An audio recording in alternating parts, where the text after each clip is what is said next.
Welcome people to the Game Cave. Today we're starting a new Let's Play. Why did it not show the splash screens? Oh well. Pillars of Eternity is it was the first of the sort of renaissance of old school isometric RPGs like Baldur's Gate and whatnot. Of course, those games were huge back in the late 90s and early 2000s, and they just sort of disappeared after that.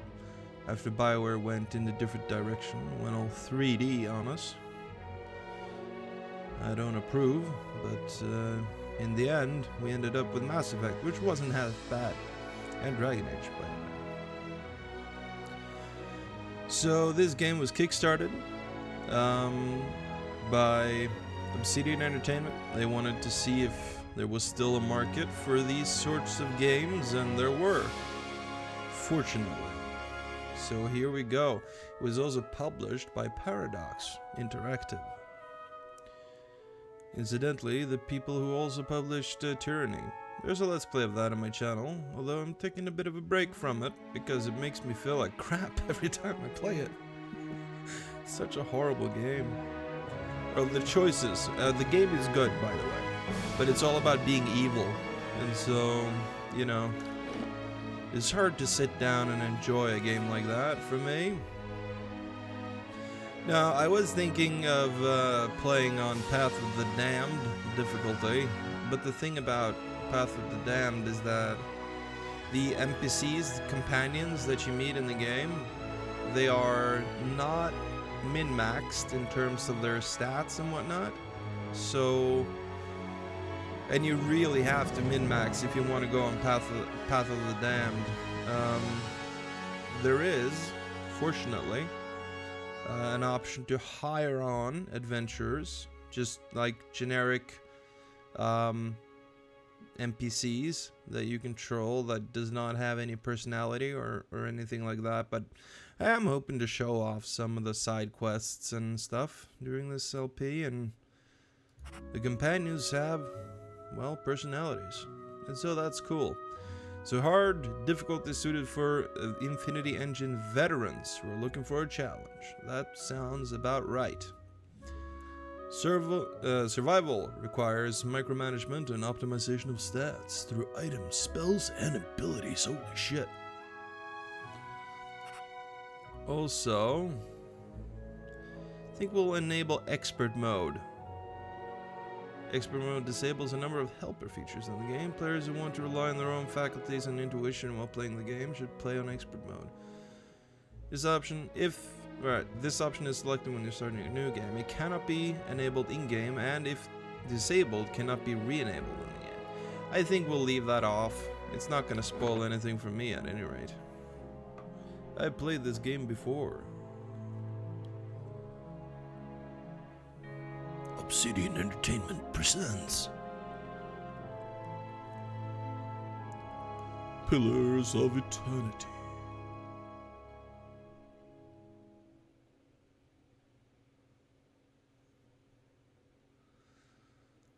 And with that little thingamabob there, I think, 5 wagons grope blindly for the path on a starless night, their master glancing ever upward to the skies for assurance that he is on the right course. A dim lantern his only protection against the encroaching darkness. But the skies bring no comfort, shining no light, betraying no hint of what they know. The caravan carries travelers bound for the frontier hamlet of Gilded Vale, you among them, where a local lord has offered land and wealth to settlers from abroad looking for a fresh start. You have taken suddenly ill, sweating and shivering, and one of the other travelers signals for the caravan master to stop on your behalf. He pulls up just in time to avoid plowing into the trunk of a fallen tree that bars the way ahead. You will go no further tonight. Okay. And here we go, this is character creation. Now, I'm not gonna muck around too much here, because I have a character in mind that I want to play. We are going to be playing a Godlike. Let's quickly go through the races. Amoa, these are giant fish kind of people. The traditional dwarves and elves, of course. Orlan, they're like hairy gnomes. And the Godlikes are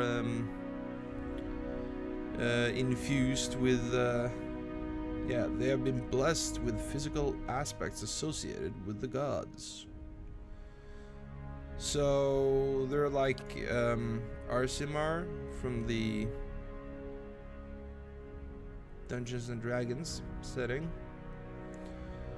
You can be a death godlike, you can be fire or moon, or you can be a nature godlike, which is what I'm gonna be, because as a nature godlike we get an ability called Wellspring of Life. It grants us a bonus to might, constitution and dexterity when endurance, which is your health, falls below 50%.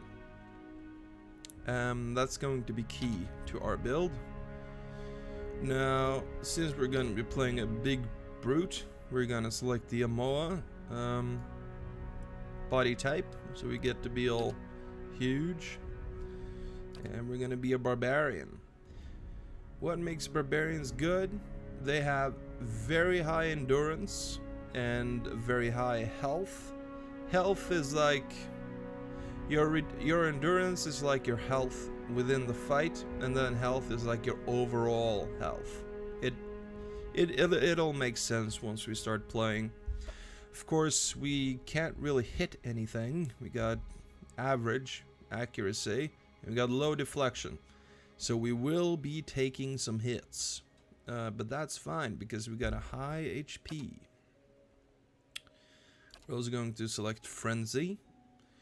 This sends the barbarian into a frenzied state, granting might, constitution, and attack speed bonuses, but causing a deflection penalty against incoming attacks. While the barbarian frenzy is active, his or her endurance and health are concealed. That's important, the last part, but either way, a low deflection doesn't really hurt us because of our huge health pool. And we get +4 might, +4 constitution, a bunch of attack speeds.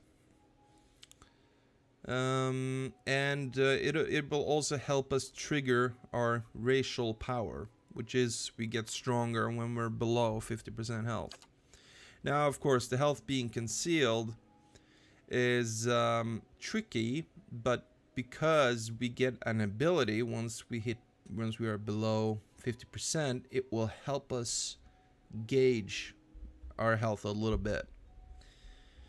Now, as a barbarian, we of course want all the mights and constitutions. So we're going to do that. Our resolve is not that great. We're not really a willful person or anything. We're big and strong and tough, and we're a bit quick. We're an athlete sort of person. Average perception, so we don't take a penalty to accuracy. You can go lower, but it kind of sucks having a penalty to accuracy in this game, especially early on. And intellect, it is recommended for a barbarian to go with intellect, and a lot of builds rely on that. One of the main things as a barbarian is that they have the Carnage ability, which basically means that their melee attacks sort of splash out and deal reduced damage, but their melee attacks are AoE abilities, area of effect abilities, basically. And intellect increases area of effect and duration. So it's good to increase the Carnage radius, and it will make things like Frenzy last longer, which there's a point to be made for that, but I don't really think an a smart barbarian is what I'm going for here. So we'll take these stats as they are. Our culture will be the living lands. You can of course read about all of these if you should want. Eder, that's where we are. Part of the Dyrwood. The white that wins is the polar region, the frozen north. Old Valia is basically a Spanish sort of thing. They're like a Spanish mercantile people. Eximental Plains, I have no idea what is. Savannas.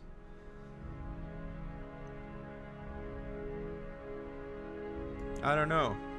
The Dreadfire Archipelago is the setting for the second game. It's basically an island chain filled with fish people, like the Omoa. Rautai are fish people too, but they're sort of very imperialistic or productive people.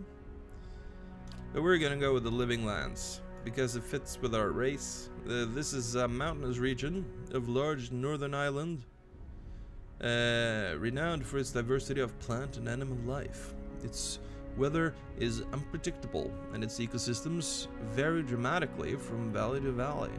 The Living Lands are home to an assortment of races and variety in a variety of colonial and independent settlements. This will give us +1 might, which is awesome. Now, I would like to have the Constitution bonus from a min-max perspective, but Rautai doesn't really fit the character, I think. So we're going with the Living Lands. And we're going to be a colonist background. You were a part of a group that founded a fledgling colony in a distant land. Cool. Let's find our face. There we go. And we're gonna be stoic. And our name shall be Bear. Written normally this time. Bear is the classical ranger character that I like to play. Big, tough dude, but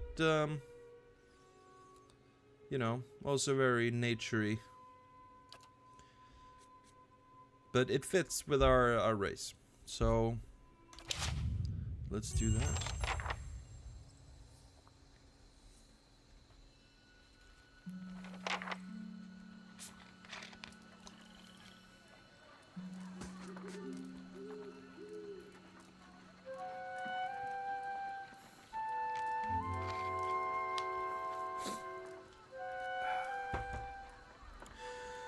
The caravan master finishes addressing the group, his bushy red mustache and sagging jowls quivering as if for emphasis. Everybody stays close to the wagons, got it?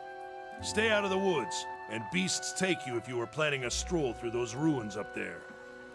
He nods towards the looming black mass on the hillside. Whole area's crawling with hut-dwelling types who would be happy to stick an axe in you for trespassing.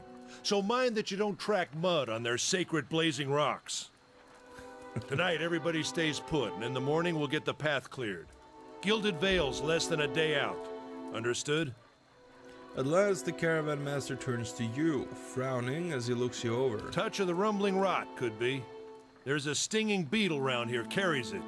You'll be fine once it passes your innards. Unless you don't drink water, course.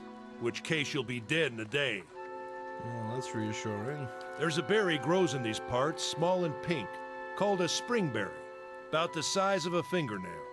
Give you cramps if you eat it, but the frontiersmen make a tea from it. Calms the insides. Should get you through the night. You might check around, see if you can find some.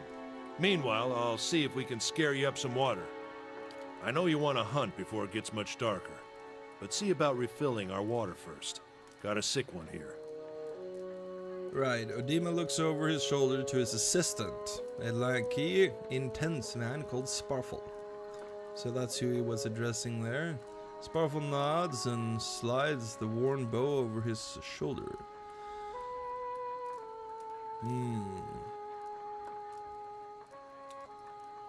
What are these huge rocks coming out of the ground? They don't got Adra where you come from? Well, it just grows up out of the ground like this. Goes deep like tree roots. Some of it all the way to the heart of the world, you believe the stories. It's more like a shell than a proper rock. Easier to work if you're a mason. Got all kinds of strange properties. Seems to have some kind of life of its own. Dies if it gets dug up. Loses its luster. Folks think it probably grew at one point or another, but not these days. The soul butchers in Defiance Bay use it for different things. I've heard tell it can hold a man's soul, but I don't care to see it. Got enough to worry about without seeing something like that. The soul butchers is referring to is animancers, people who specialize in matters of the soul. Just for your convenience there. Not that Bear knows that. Let's see here. What are these ruins? Nothing you won't see on half the hills of Air Glonfoth. Money to be made selling their knickknacks in Defiance Bay if you don't mind getting stuck with Glonfoth and arrows now and again. They didn't build them, but I'll be the effigy if they don't watch them like a mother bear. Of course, all the ones around here have been ransacked 10 times over. Got nothing left worth half a pawn, so I hear. Who did build the ruins? Got different names for them. Settlers called them Ingwithans. Nobody that liked them enough to stop them becoming ruins, tell you that much. Right. Is it dangerous out here then? Not if you hurry about your business, and not if the weather holds up. What kind of weather do they get out here? This time of year, rain mostly, and wind. But there's a different kind of wind out here time to time. Locals call it a Beawick, born out of the ether, the spirit's path. Never seen it myself, never care to. I see. Where would I find these berries? They grow on a bush that's common round here, kind of funny looking. You'll know it when you see it. Doubt you'd have to go far off the road to find one. Okay, I'll see about those berries then. Hold on. Take someone with you. I know you're not some helpless tenderfoot, not like most of this lot. But you drop dead, I don't want to be looking for the body. Got a schedule to keep. Alright. He scans over the travelers, resting his eyes at length on a sturdy, armor-clad woman who has spent the journey's night sleeping on uneven ground without a blanket or pillow. Kalisha. Kalisha! The woman looks up on her own time. He needs to find some springberries. Watch that he doesn't drop dead. No promises. What kind of guide says something like that? Kind you can afford. Don't listen to her. You're in good hands. And I pay too well, if anything.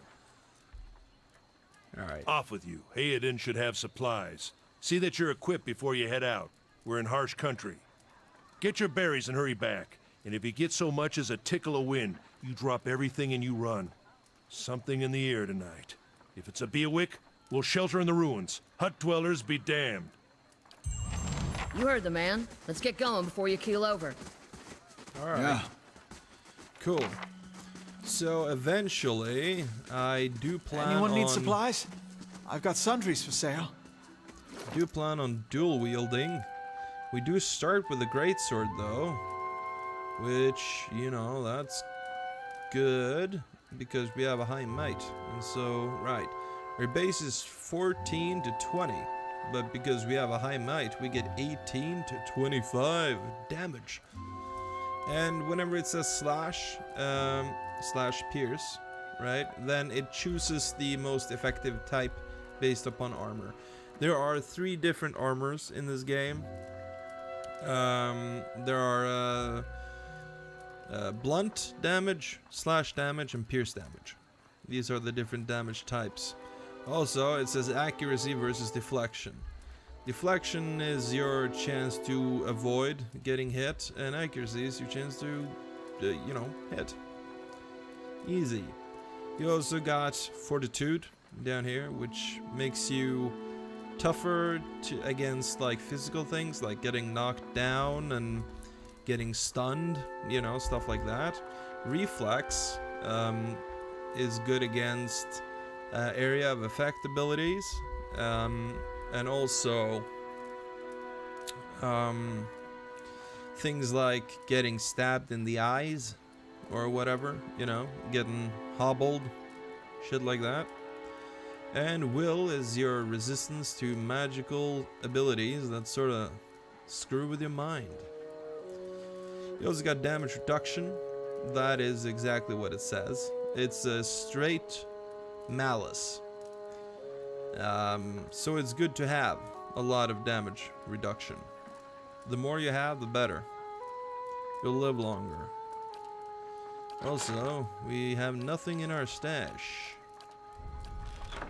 No healing potions, no nothing. Let's see about Hayden here. You see a man wearing simple but mostly neat clothes. He's transfixed, however, by a ragged tear in the seam of his tunic. Brought a whole wagon full of goods to sell, but not enough shirts for the road. He scratches one cheek with his knuckles. It's covered with uneven stubble, as if he haven't quite gotten used to shaving on the road. Say, is there anything you need? I've got some basic traveling supplies for sale if you'd like to take a look. Sure. Now,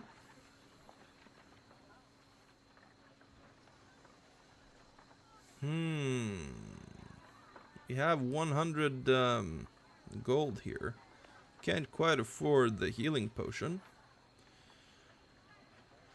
but we could afford this rapier, which, you know, does not sound very barbarian-y, but it does have +5 accuracy, and early on accuracy is king. There's also the dagger, 10 to 14 slash damage, 10 to 14 pierce damage. Okay, so it's basically the same.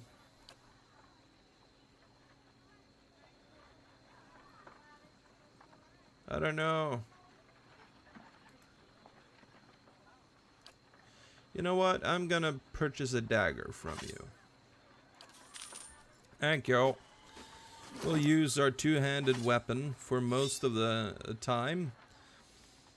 But when you use a two-handed weapon, a weapon or a shield, or two one-handed weapons, like dual-wielding them, your accuracy functions as normal. When you're only having a one-handed weapon in one hand, you get +12 to your accuracy. And also, because it's a dagger, we get additional +5 because the dagger is accurate. So if we're having trouble hitting, then we'll switch to the dagger. Otherwise, we're going with the two-handed sword for now, till I can find some proper weapons to wield, you know, one in each hand. Here's Sparfle. I'll have your water soon enough. Stream's not going anywhere. Alright. Now that I think about it, I don't know how long we've been playing, but I'm gonna put a cut in this episode. And we'll continue on next time. Thank you so much for watching, and yeah, see you then.